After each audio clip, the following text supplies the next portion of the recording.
mga we are not paid by Yes, the yes, ma'am. Marcos. No. Yeah, we are here to sympathize. We are from Belgium, Germany, and Oh, nice. Lumipat ba kayo?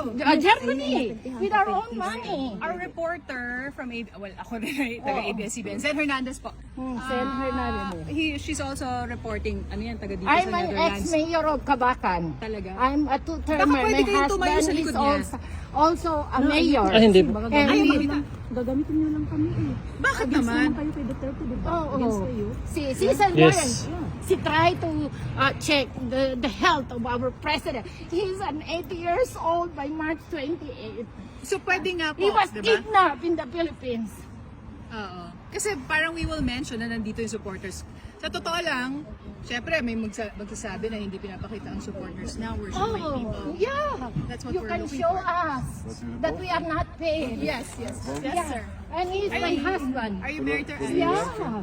Yeah. He married at the niya. From the Philippines. Yeah, Yeah. Kanina lang sis, oh. Sis, kanina lang mag-email lang. Email mo.